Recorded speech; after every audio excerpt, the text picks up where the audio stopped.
But it is amazing how many people I don't think take in consideration where they're building and what's that going to look like in about 5 years, 2 years, 3 years. How's the community changing? What's up and coming? Hey everyone, welcome to the Gym Break podcast, where today we have a very special guest. Kyle Anderson owns FitPath Consulting.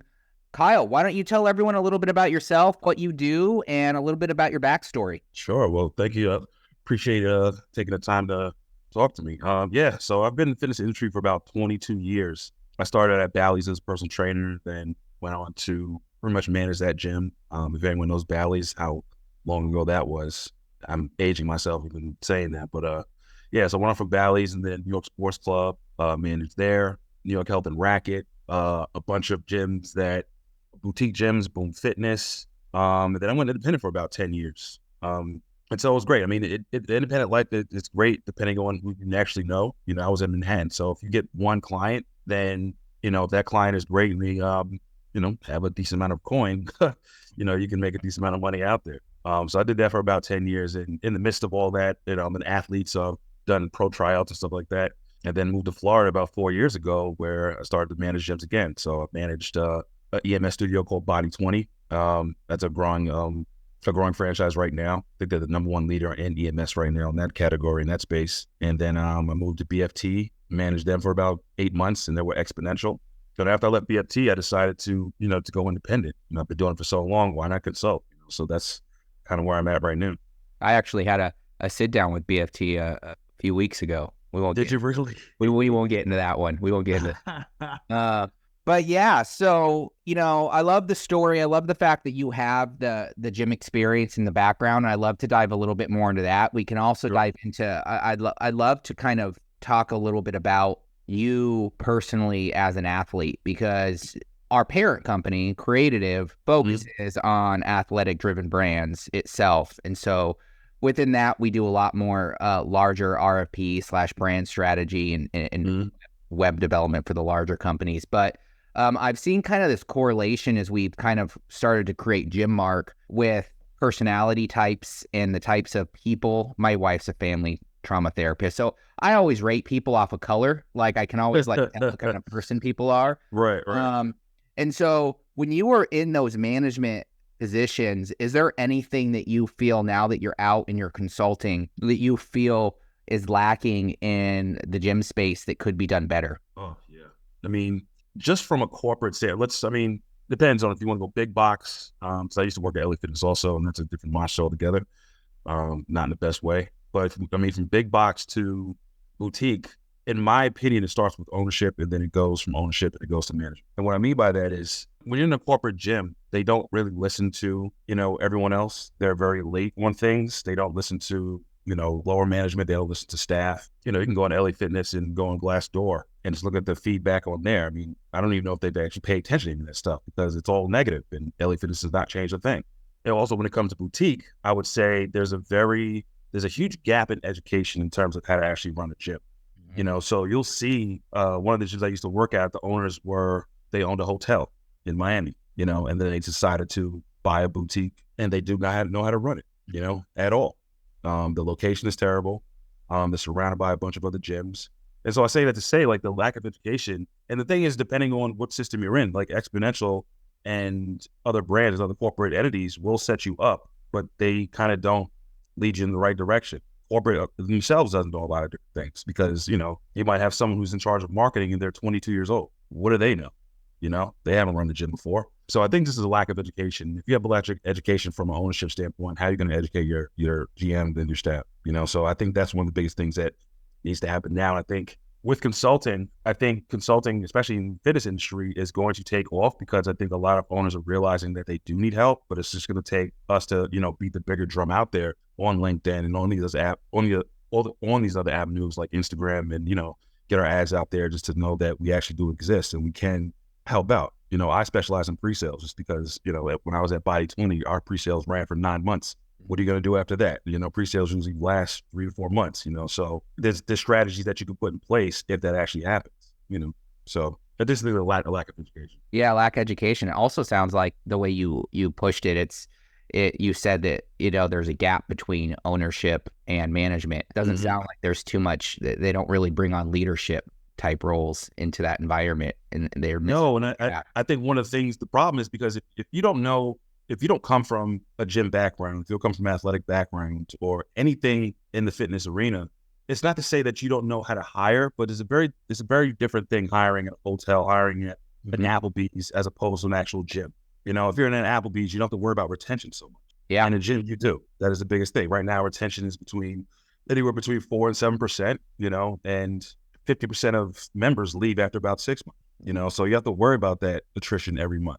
How are you going to do that? You need to hire the right staff. The right staff needs to buy into whatever it is your gym culture is. But if you can't hire those people, if you can't spot those people during recruitment, then it's not really going to work for too long. And well, in regard to the big box gyms, I mean, you know, not getting too much into LA. It was funny. I was driving down the street here the other day, and when I first started my athletic journey. Well, I started when I was young, but when I finally got my first gym membership 20 years ago, you know, it was Pure Fitness, and then they got bought out by LA.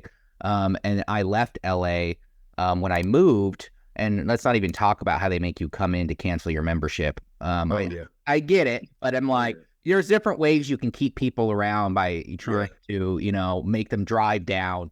But I was just driving down the street, and from that area, because it was right when they switched to the East Sporta, which, I mean, we can talk about how that was the stupidest strategy. It was dumb.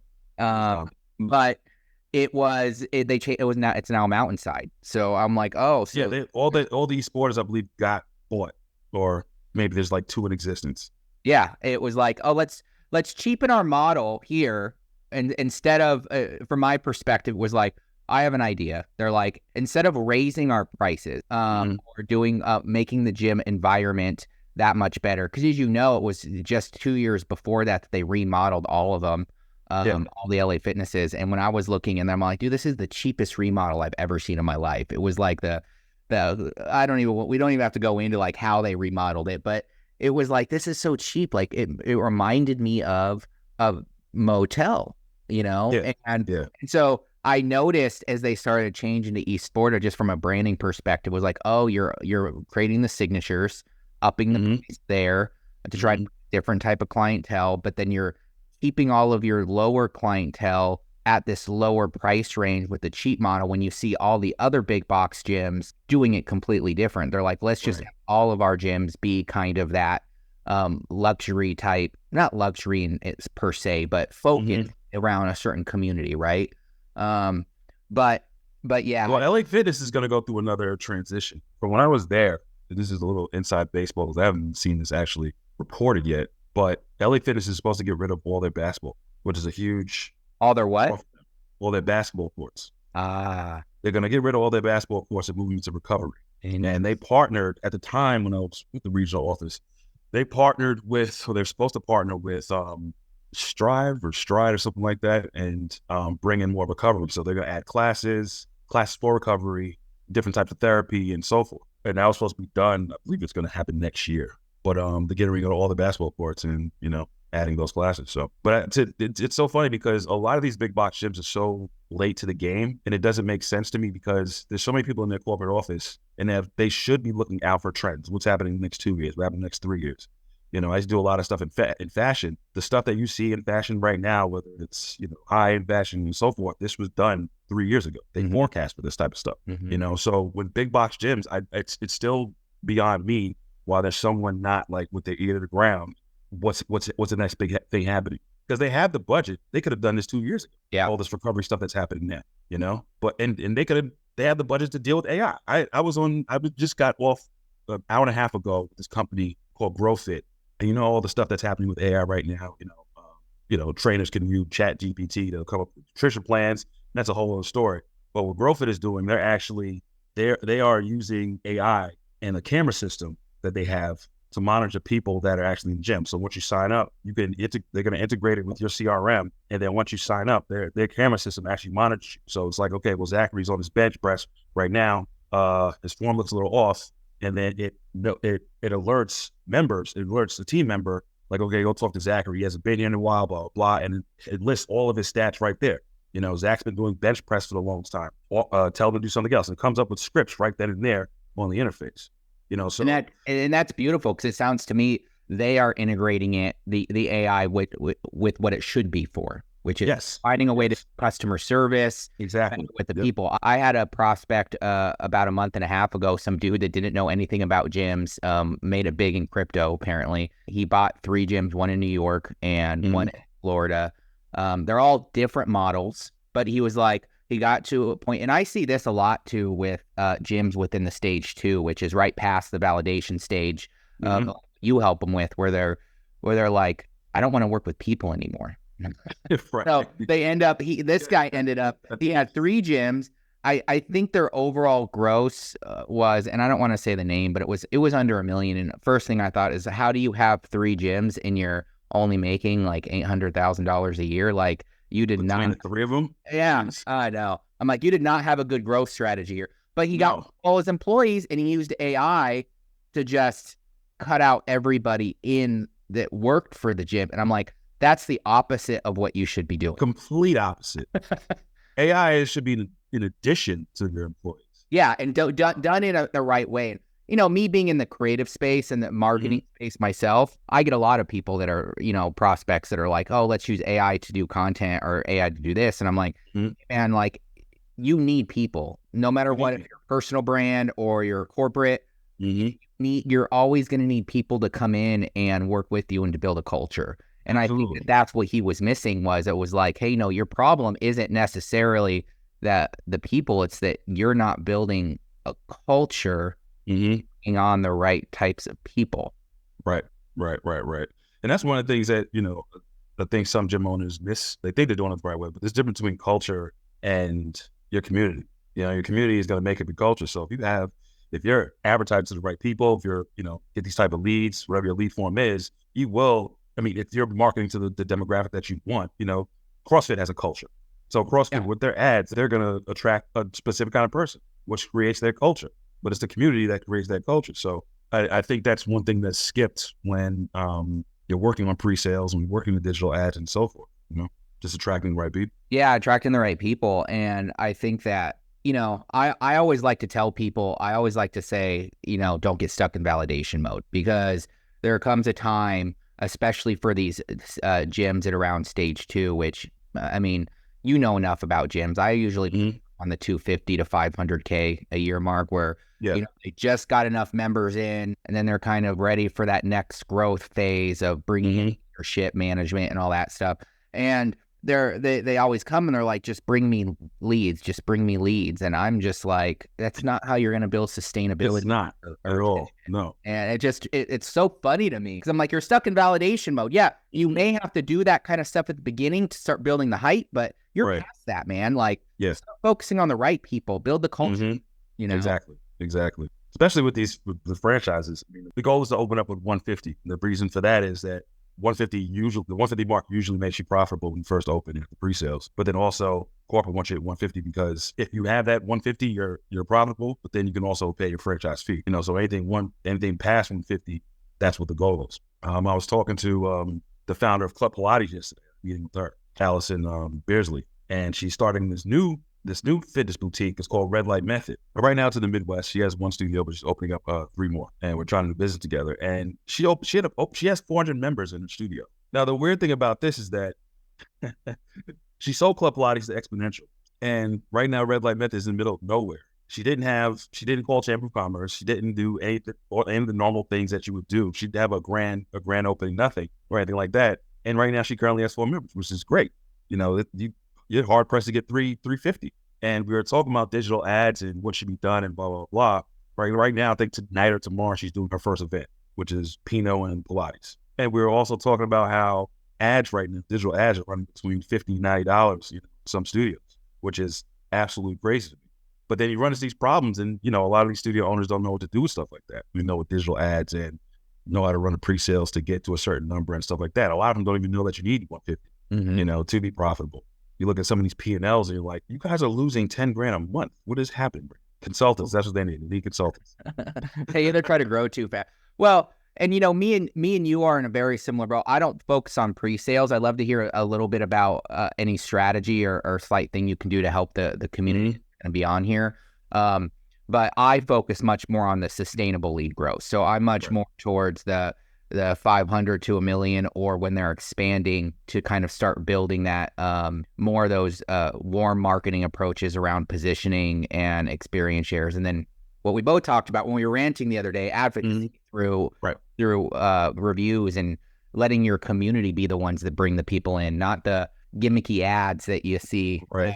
I'm not saying they're all gimmicky, but I will say that I was talking to an accountant in the fitness realm last week, and she was like, I was asking like, what is the biggest thing that you see from most of your clients? And she's like, I think only like 1% of my actual success, the successful ones, are actually doing marketing. She's like, most of them don't even have a budget line for marketing. And I'm like, are you crazy? Like, not even doing marketing. Like, it's just interesting to me that people don't, in any industry, that people don't leverage that ability. I mean, I'm a very technical guy, and so I'm like strictly like, when we came out with our offers, I was like, all right, let's look at the 10% mark here of what they would need for this size gym, and then let's just cut that payment in half. Right. And that's what I did. So I can try to stay within the market, not compete with the large, the large CRMs, which we don't have to really get into too much if you don't want to, because there's positive to those. But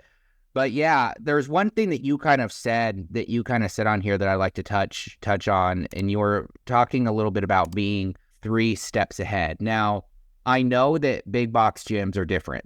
I mean, I'd say I think what is the average? I think about 75% of them are still doing it pretty wrong. They come up with a system and then they just duplicate it and they don't update. And there's that 25% that does a pretty good job and tries to stick to the trends. But what do you feel like these trends are for gyms, boutique gyms, maybe privately owned, that have maybe 1, 2, 3, or 4 locations around a certain area? Right now, what is trending? Yeah, what do you think's trending that they can start forecasting for the next 2 to 3 years? Automation, I would say. And I would say automation. And follow what AI is doing, because it is going to have a place. It can aid your trainers. It can aid your staff. The one thing I would say with automation is that, especially small gyms that have like 2 or 3 locations that aren't necessarily franchises owned by 1, 2, 3 owners, a lot of them don't utilize each other, and they don't utilize automation in terms of text advertising and email advertising. You have an email list for a reason. You have your members. Use it. And I'm not a huge fan of automating a month in advance. Like, I'm not the guy who's going to say, okay, let's take this and let's make our social media calendar a month in advance. I'm more of a 1 week, 2 week in advance kind of guy, and if I see something happening, trending within, the fitness industry, okay, I might hold off a week and then send something out that's going to be useful to them. You always want to create value. And I think one of the things that's going on right now in terms of what's going to be trending next 2 years is going to be recovery. You have a lot of these studios coming out with cold plunges. I think I saw a BFT that actually they put a cold plunge in the studio permanently. And so it's just paying attention to small things like that, because a lot of these gyms are charging $150, $250, for unlimited classes, depending on the studio it is. But if you're getting that, then they want something for the value. A lot of people don't mind paying for that, but what are you getting out of it? There was a woman who just put on LinkedIn and said, okay, churn is a problem for every gym. How do you quell some of that churn that happens every month? Well, 1, let's look at your value proposition. Are you still promising the same things that you did when they first signed up? 2, let's look at your staff. Are they still motivated to actually give the value that is needed to sustain the gym and is supposed to be within that $150, $250 price tag that you have? And 3, is your message still the same? Do you need to change your message? So I think a lot of these things, as people start to pay attention to their churn and pay attention to their retention, a lot of these things will start to trend and they will pick up on over the next year or so, just because a lot of us are out talking about people who shouldn't talk about, whether it's consultants, whether it's owners who know what they're talking about. Whatever mouthpiece comes from any industry, is being talked about a lot more. Automation is a big thing. AI is a big thing. And just reimagining your brand and what your message is to the people. I think digital advertising is going to be what it is, but it's just reaching your community and trying to, reach out to them and see kind of things that they want. A lot of things with CrossFit has changed over the last few years. It's not as broy as it used to be. Now it's more welcoming, because they have CrossFit games. And so now that's marketing. You have different things like High Rocks. I worked with High Rocks when I was at BFT. High Rocks is a big thing now. They just partnered with F45. paying attention to that. The owners I was involved with, they had no idea what High Rocks was. I did, and I got them to be an affiliate.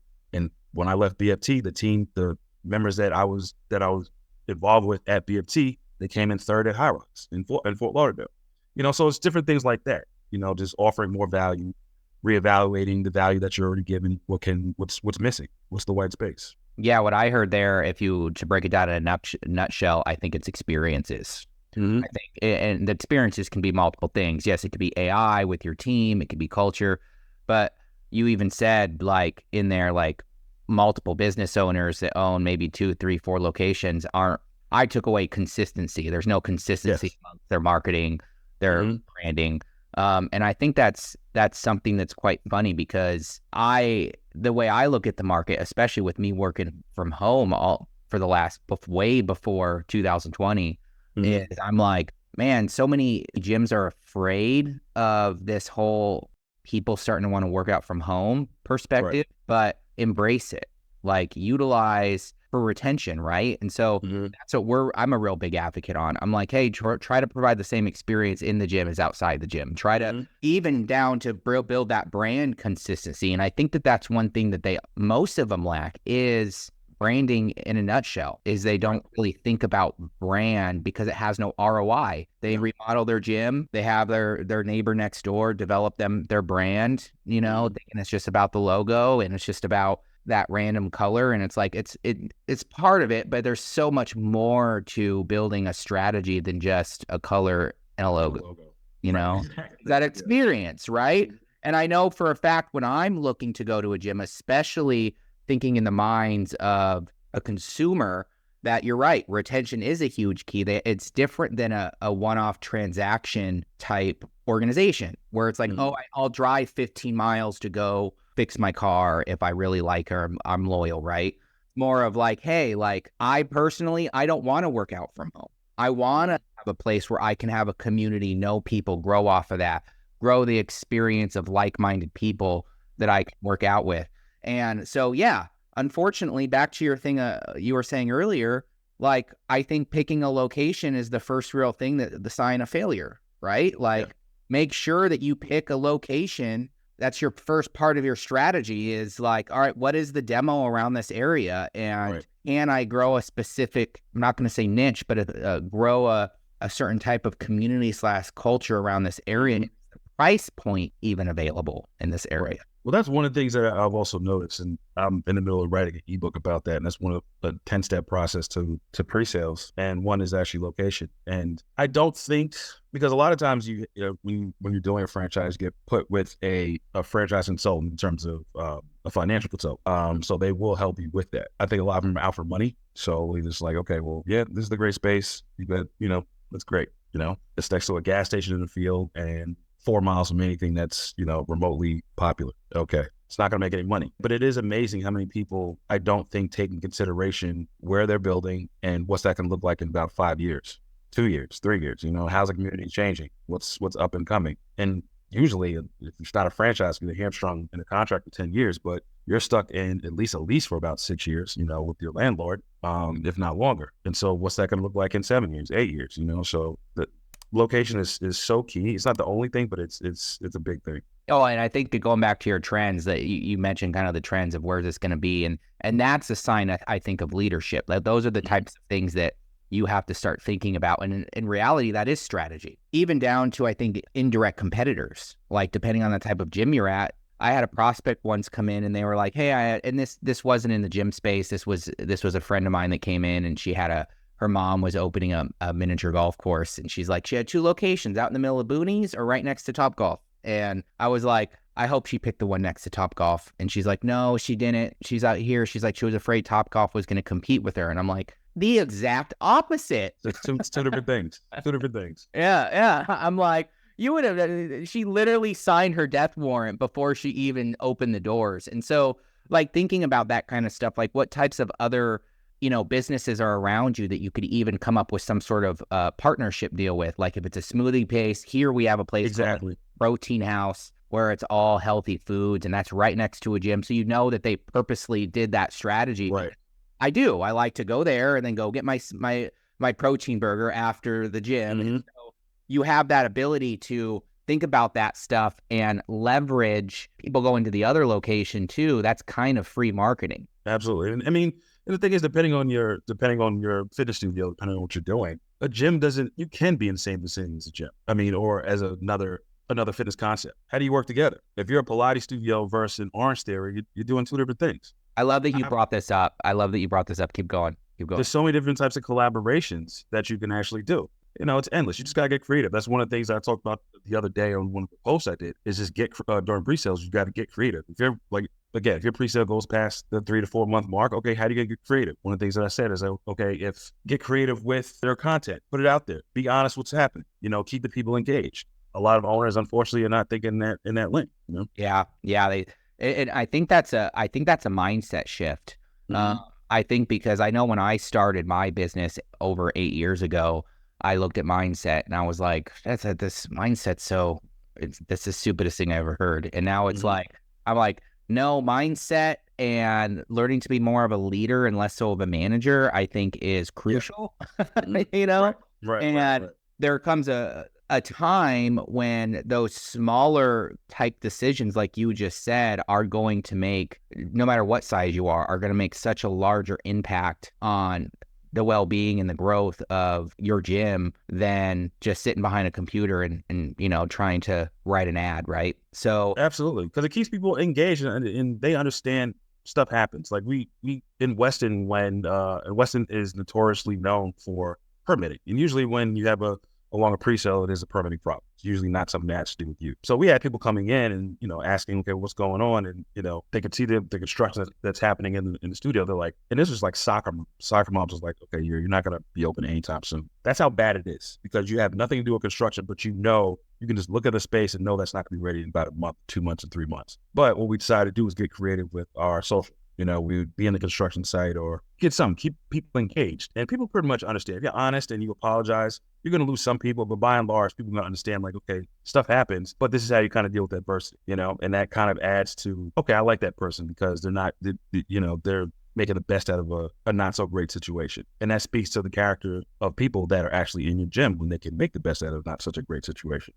Yeah. And you brought up a point that's always been on my mind. And not to move away, because I did want to kind of talk about understanding back to the leadership thing. Like, yeah, if you're a weightlifting gym versus a Pilates studio down the street or a yoga studio, you shouldn't have to worry. There's enough money to go around. Don't think about competitiveness here. Think about how can you partner with them. Even daycares. I brought up daycare center because, the larger gyms understand the premise of the big box, understand, hey, we're going to bring in a daycare center in here based off of our audience, so that the parents can work out. Why aren't you partnering with a preschool or something like that? But I think that like what you said with being creative, I think that that's crucial in understanding that, hey, these could be different types of gyms. Why don't you even think about the possibility of having some sort of joint membership kind of status where they can go to both, right? And you gotta just split the profits. But I wanted to get into your point on when you're talking about social media, and it sounded to me the strategy was much more of a retention play than anything. You can correct me if I'm wrong, but that's one thing that I really promote because, there's really only two types of marketing: transactional and retention. Right. And so I feel like the problem I'm seeing right now in most industries is the ongoing with marketing. One, marketing fatigue is crazy. I think that they want to try everything and push everything, think they need to do everything, especially when they're not even in marketing. But two, they're not utilizing, they're thinking about social media and stuff as a strategy, when in reality, it's just a tool for their strategy. I'd love to dive in a little bit, if you're okay with it, on maybe a small strategy that you might do for one of these pre-sale offers. I think it depends. A few things. I think it depends on the studio, depends on what you're offering, and I think depends on location. So, and the reason why I say that is because the way your ads are going to work, and I'm just going to say this for the audience, so you already know how they work. It go off geography. So if you're in a studio, then you want to look at, okay, if I have 5 gyms within, and I've been through this, about 5 gyms different gyms, whatever they are, Pilates, yoga, whatever it is, about 5 of those within a, 6-block radius, then it's either I need to go a little bit larger in the radius, which is 2 to 3 miles, or niche down a little bit more. And you got the A and B test that. So the location, depending on how you're going to put out your leads, based on that. And then the content is going to have to be A and B tested, because none of this works the first time. Lighting a bottle with ads is not a thing ever. We put out an ad. We were a hit gym, but we put out an ad. We put out 6 different ads. 4 of those ads were showcasing how the hit gym actually works. 2 of those ads, one guy deadlifting and another guy bench pressing. Those 2 ads got all the hits. Literally, those other 4 ads got 0. So you're going to have to find a strategy based on your location, based off your gym, and A and B test that. In terms of pre-sales, it's almost the same thing, because you have to figure out what other gyms are actually doing and what's going on and what's trending. The pre-sale thing is pretty much basic for every single gym. Here's your founding rate. It locks you in. That is it. It's just that simple. Now, during that pre-sale, you're going to say, okay, we're doing X, Y, and Z. We're having a membership party here. We're doing this. And this is the time you need to get creative and actually partner with other places also, so you can cultivate those relationships. Go to a Smoothie King. We've done stuff with pizza places, stuff like that. Go to Topgolf, partner with them. There's different things you can do. So when you're in pre-sales, it's your time to get creative as possible, because you literally have nothing else to do. Your gym is being built. Cultivate your staff, build community, lead your community, and show them what the culture is going to be once it actually opens. So that's always been my strategy with pre-sales. It's just see what works, try different things. You got time. That's pretty much it. I like that see what works concept, because I think that, me being in marketing as long as I've been in marketing, I get a lot of people that come in and they're like I said, just get me 100 leads. And I'm just like, it's not the way it works. And not the way it works, man. I don't have, I could create templates and I could do that stuff, but I think it goes into the psychological counterpart of, me being in branding. I'm very big focused on the target audience, right? So right. I very much focus on, all right, who's your demo? What is their basic thought, what's your basic thought process on what they make here, blah, blah, blah. And then the psychological counterpart. But the psychological counterpart, as you're aware, is going to be different for everyone, no matter absolutely what demo they're in. And so I think that that's where that testing needs to come in, because there's no way you're going to know. I mean, Joe down the street could have trauma from when he was a kid and, not like the color of your gym. And right. That's why they want to come, Yeah. So you have to test. And I think that's, you start with your customer avatar first, and kind of that changes over time also, Yeah. Yeah. One of the things, like I said before, we went on LinkedIn and asked, like, okay, how do you stop your attrition rate from going through the roof? And that needs to be looked at also. Your customer avatar might change over time, the age might change. Depending on what's trending, that might change. Do you need to add an ice bath if you can? Okay, just because that's a thing right now, so it's paying attention to those little metrics that actually matter and move the needle so much, because that could be the difference between $2,000, $5,000, $10,000 a month that you can make it in revenue, and therefore you can be paying your employees a little bit more also. Yeah, and I think that's a concept too to kind of get into is possibly the fact of understanding. I mean, back to what I was talking about with mindset earlier, and that one gym saying, "Hey, I had to cut out all my employees," is I think that it's getting past that internal barrier of, okay, I'm at a valley of death period, or I'm at a spot where, hey, I either need to expand or I need to get rid of some of my B players and start bringing in less A players that are much more tailored around the values that I personally care for. Because what you talked about was, hey, your demo can change. I think no matter what, it always changes. I don't care what industry you're in, because I think you get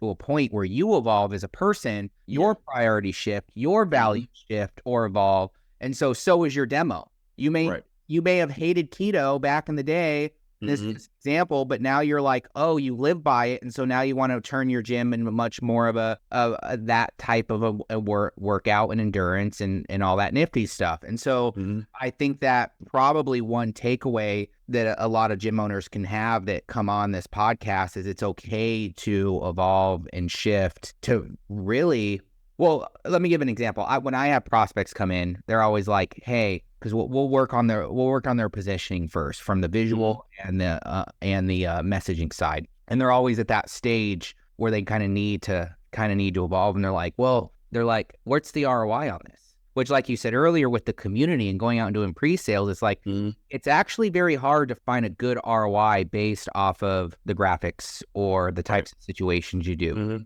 There's things in there that you probably do that help bring some ROI and understand. Some, you get it, fine, yeah. But you can double your prices tomorrow. And I always try to just let them know that, hey, if you position yourself in the correct market or you're evolving to a market based on what you're already seeing in your gym's environment and the people that are staying at your gym, that if you tailor around that, you could potentially, depending on the type of gym you have, double your prices, lose half your members, and make just the same amount. And now you have room to expand and grow even further with better employees, better people. Yeah, I think that's one of the big things that I've noticed that does not happen is just the evolution within inside your gym and your messaging. You know, they always talk about if you have a big Instagram page and all of a sudden you're losing followers each month.